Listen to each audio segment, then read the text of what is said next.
नमस्ते। हृदय की बात भाग 124 धर्म के बारे में बात हो रही थी। मेरे गुरुदेव हमेशा कहते हैं कि जहाँ धर्म की सीमा समाप्त होती है वहीं से आध्यात्मिकता की शुरुआत होती है।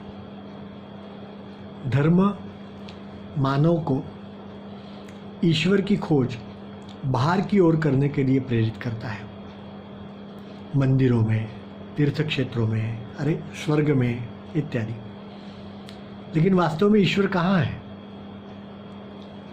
वो तो सभी जगह पे है। भगवान स्वयं कहते हैं, नाहम वसामि वैकुंठे, मैं वैकुंठ में नहीं रहता। एक बार वैष्णव संप्रदाय लोगों के बीच में ये बात मेरे मुंह से निकल गई, मुझे माफ़ी मांगनी पड़ी। मैंने कहा कि भाई आप माफ़ करो, क्योंकि आपके भगवान तो वैकुंठ पे ही रहते, बाकी कहीं नहीं रहते।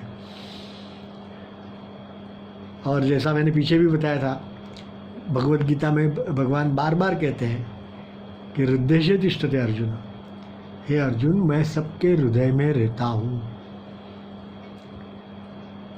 तो अर्थात हर एक प्राणी के हृदय में वो निवास करते हैं। तो फिर हमें सभी जगह पे दर दर भटकने की आवश्यकता क्या है? वेदों में तत्व पूजा है, प्रकृति पूजा है, मूर्ति पूजा नहीं है।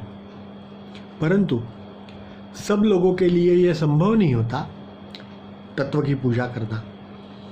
तो उनके लिए मूर्ति पूजा की शुरुआत हुई। पहले मूर्ति की प्राण प्रतिष्ठा की जाती थी, तब जाकर के उसमें प्राण शक्ति देने के बाद उसमें चैतन्य प्रवाहित होता था और दर्शन करने वाले को उसका कुछ लाभ मिलता था।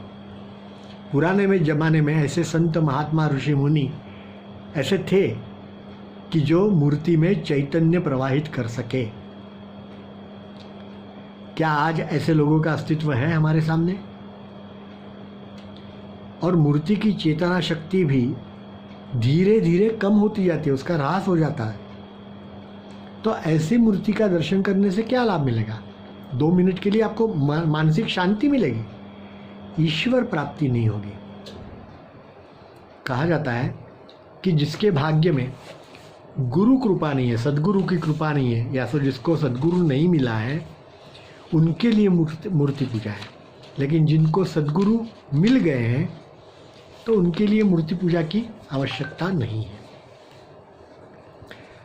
आध्यात्मिकता कहती है कि ईश्वर हर जगह पे है, तो वो मुझ में भी है, मेरे अंदर भी है, मेरे हृदय में भी है। तो मैं वो पूजा जो है उसकी वहाँ क्यों ना करूँ? सोचिए। धन्यवाद।